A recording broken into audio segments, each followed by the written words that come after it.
बोलो जयकारा बोल मेरे श्री गुरु महाराज की जय। सभी गुरुमुख प्रेमियों से सप्रेम जय सच्चिदानंद।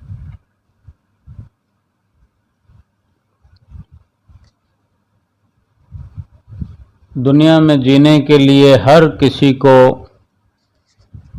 किसी न किसी सहारे की जरूरत पड़ती है, क्योंकि ये संसार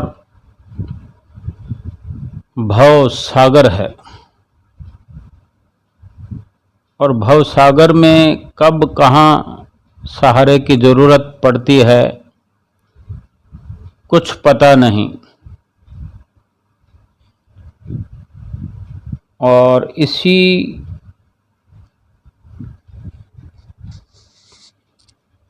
जो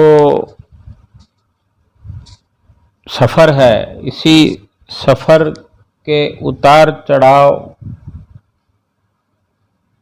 के झकोलों को न सहन कर पाने के कारण इंसान छोटे छोटे सहारे ढूंढता रहता है, जिनको गुरुमुखों को परिपूर्ण संत सतगुरु का सहारा मिल गया है, जिन्होंने चाहा है पक्का मजबूत सहारा, जिनसे जो एक सच्ची उम्मीद लगाई है गुरुमुखों ने, वो सही मायने में सहारा पा करके अपना सफर जो है इस भव सागर को पार करने का बखूबी अच्छे से कर रहे हैं। और अगर ये सच्चा सहारा सतगुरु से ना पा करके थोड़ी थोड़ी देर में सहारे ढूंढने की जरूरत संसार में पड़ती है और नित्य नए सहारे खोजते हैं, उनका लाभ नहीं हो पाता, क्योंकि संसार के अंदर हर कोई एक जैसा ही है। हर किसी को जरूरत है सहारे की, हर कोई बेसहारा है, और जो बेसहारा है स्वयं, वो दूसरे का सहारा कैसे बन सकता है। जो खुद गिरा हुआ है, कमजोर है, वो दूसरे की मदद उसको उठने में, खड़ा करने में कैसे कर सकता है। लेकिन इस बात को समझ पाने में ही पूरी जिंदगी व्यतीत हो जाती है। श्वास दर श्वास इंसान अपनी मन मर्जी से, अपने नज़रिए से अलग अलग तरह से खोज करता रहता है, एक्सपेरिमेंट करता रहता है, कुछ समझ नहीं पाता। जो भी सहारा बनता है कहीं ना कहीं टूट जाता है। फिर नए सहारे की खोज कि इसने धोखा दे दिया, अब कोई और मिले जो मुझे आस बंधाए, उम्मीद बंधाए, मेरी उम्मीदों पर खरा उतरे, मुझे मेरी उम्मीद को पूरा करे और कुछ सफ़र मेरा तय हो जाए। इसी तरह इस भवसागर के सफ़र को टुकड़ों में थोड़ा थोड़ा थोड़ा थोड़ा ना के बराबर सफ़र करते हैं, और कहीं ना कहीं ऐसा वक्त आ जाता है कि इन सहारों पर उम्मीद किए हुए इंसान इस भवसागर के अंदर जब कोई सहारा कहीं नहीं नजर आता तो उस सहारे की खोज करते करते भवसागर के अंदर डूब जाते हैं सदा सदा के लिए। संत महापुरुष तो हमेशा इसी बात पर रोशनी डालते हैं कि संसार के सहारे झूठे हैं, संसार की उम्मीदें, संसार से लगाई हुई उम्मीदें कभी पूरी होती नहीं। क्या फरमाते हैं? सहारे मत बना ऐ दिल, सहारे छूट जाते हैं। सहारे मत बना ऐ दिल, सहारे छूट जाते हैं। जोश लहरों में आता है तब किनारे टूट जाते हैं। मुसीबत में कहाँ कोई किसी का साथ देता है, मुसीबत में कहाँ कोई किसी का साथ देता है। जहान वालों की आदत है वो अक्सर रूठ जाते हैं। उम्मीदें छोड़ दुनिया की, शरण तू ले सतगुरु की। उम्मीदें छोड़ दुनिया की, शरण तू ले सतगुरु की। जो डूबती हुई नैया सभी की पार लगाते हैं। कितने सुंदर और सरल वचन सतगुरु की शरण में जाने से सुनने को मिल जाते हैं, समझने को मिल जाते हैं। और हम चाहें तो उनके नक्शे कदम पर चलकर अमली कार्रवाई भी कर जाते हैं और तब इस भवसागर में डूबने से बच जाते हैं, क्योंकि हमें भवसागर से पार उतारने वाला सच्चा सहारा जो मिल जाता है, परिपूर्ण संत सतगुरु जो हमारे जीवन में आ गए हैं, जो कि भवसागर से पार कराने में सक्षम हैं, फिर हर प्रकार से जहाँ भी हमें ज़रूरत पड़ती है संसार के झूठे सहारे तलाशने की ज़रूरत नहीं रहती। वही परमपिता परमेश्वर, उसका नाम जो हमें सहारे के रूप में मिल गया है, वो हर प्रकार की व्यवस्था हर जगह पर, हर मोड़ पर हमारे लिए करता है, क्योंकि हमें केवल और केवल उसी का सहारा है, उसी से उम्मीद है।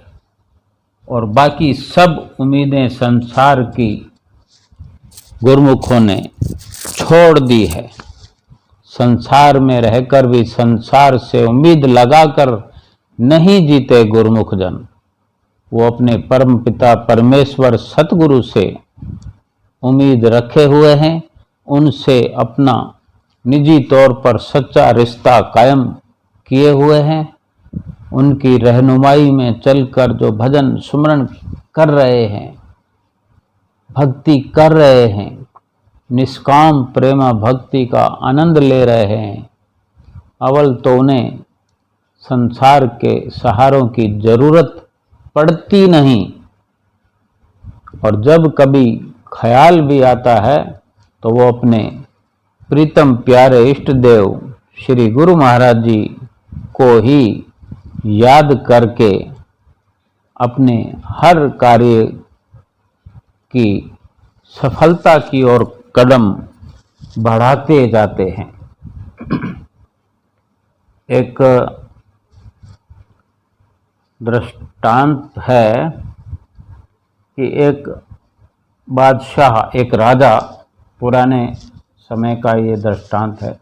सर्दियों का समय था। अब राजा के अपने राज्य में बहुत से कार्य होते हैं जिनको देखने के लिए जाना पड़ता है। बड़े काम होते हैं राजाओं के भी, बादशाहों के भी। किसी कार्य से लौटकर बादशाह एक शाम को अपने महल में दाखिल हो रहे थे, तो अब राजा के महल के पास, महल में जितने दरवाजे होते हैं तो उन द्वारों पर, दरवाजों पर दरबान खड़े किए जाते हैं। गरीब लोग होते हैं जो इस तरह की हर संभव नौकरी, पैसा, जिंदगी को गुजारते हैं और इसी से अपने परिवार का लालन पालन करते हैं। तो राजा की नज़र पड़ी दरबान पर, जो द्वार पर, दरवाजे पर दरबान खड़ा हुआ था। तो दरबान पर जो नज़र पड़ी तो राजा क्या देखता है कि उस दरबान के, जिसको हम आज गार्ड्स भी कहते हैं,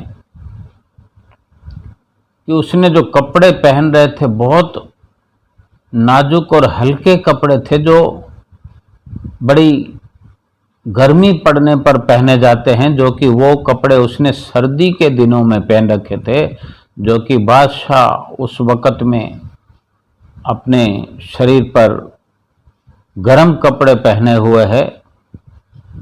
तो वो हैरान हुआ देखकर कि इतने नाजुक और हल्के कपड़े इतनी ठंड में पहने हुए खड़ा है ये दरबान। तो जो दरवाजे से, बड़े बड़े दरवाजे होते हैं जहाँ राजा की सवारी, जो हाथी की सवारी होती है, तो बड़े बड़े दरवाज़ों से सवारी निकल जाया करती है। तो राजा ने अपनी सवारी को रुकवाया और पूछने लगा उस दरबान से कि तुम्हें सर्दी नहीं लग रही? तो जवाब मिला, बहुत लग रही है हजूर, मगर क्या करूं, गर्म कपड़े हैं नहीं मेरे पास, इसलिए बर्दाश्त करना पड़ता है, इन्हीं कपड़ों में गुजारा करना पड़ता है। तो बादशाह ने कहा, थोड़ी देर के लिए ही सही, जो नज़र पड़ी राजा की दरबान पर, तो ये सब देखकर उसका दिल पसीज गया और बातचीत भी की और जवाब दिया राजा ने कि अभी मैं तुम्हारे लिए अपना ही कोई जोड़ा कपड़ों का भिजवाता हूँ। तो उस बूढ़े दरबान ने खुश होकर, उसके चेहरे में चमक आ गई और उम्मीद बन गई उसी वक़्त कि आज मुझ पर मेहरबानी होगी और मैं हमेशा इस सर्दी से बच जाऊंगा। राजा को सलाम किया और खुशी का इजहार कर दिया कि केवल उम्मीद भर से ही खुशी मिल गई। और राजा जैसे ही महल में दाखिल हुआ तो और बहुत से कार्य भी होते हैं, नज़र कहाँ से कहाँ फैलती चली गई किन्हीं और कामों में मसरूफ होकर वो अपना वादा भूल गया दरबार से किया हुआ। और सुबह उसी दरबान की अकड़ी हुई लाश मिली, यानी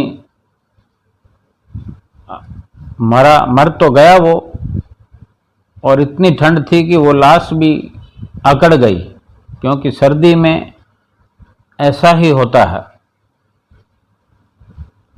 लेकिन वहीं पास में मिट्टी पर उस दरबान ने अपनी उंगलियों से तहरीर लिख दी,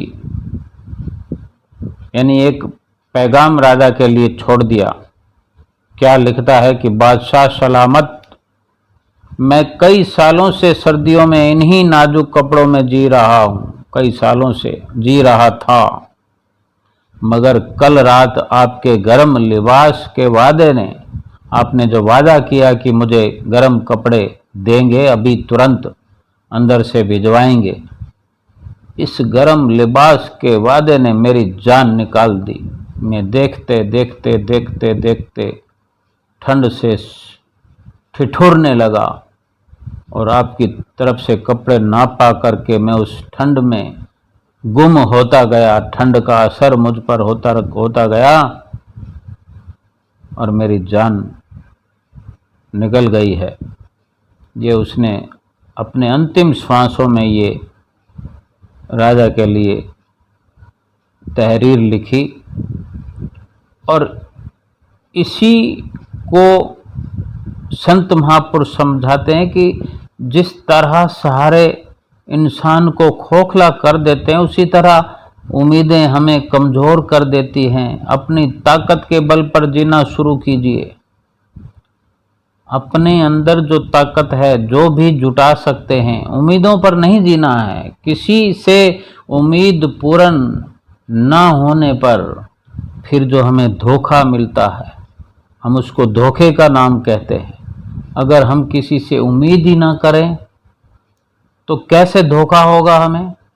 किसी से मांग ही ना करें, किसी से फरियाद ही ना करें, और कोई हमसे कुछ अपनी तरफ से वादा करे तो हमें उस पर विश्वास ही ना हो। हम अपने आप में मुकम्मल तौर पर जीने के आदी हों, राजी हों, रजामंद हों कि जो कुछ हमारे पास है उसी में जीना है। अपनी ताकत के पल पर जीना आना चाहिए हमें। यही महापुरुष इशारा करते हैं। असल सहारा जो है केवल और केवल उस परम पिता परमेश्वर मालिक का है, जो जिंदगी में भी हमारे साथ हैं और मरने के बाद भी वो सहारा चालू रहता है। हमको तन्हा नहीं छोड़ते संत महापुरुष, और कभी सहारों की तलाश न करें। हम तो अगर हम विचार करें तो हम सत्संग पर जाते हैं तो सहारा ढूंढते हैं कि कोई साथी मिले तो जाएं, एक मैं हूं, एक कोई और मिल जाए तो जाएं। श्री आनंदपुर जाना हो तो भी हम ढूंढते हैं, एक दूसरे से पूछते हैं कि आप जा रहे हो क्या, आप चलें, आप चल रहे हो तो मैं भी चलूं, मेरी भी टिकट करवा दो, अपनी करवा रहे हो तो। हर स्थिति में अपने आप को मजबूत करते हुए हर कार्य को करना चाहिए। और जो साथ हमने बनाया है संसार में, वो साथ छूटने वाले हैं।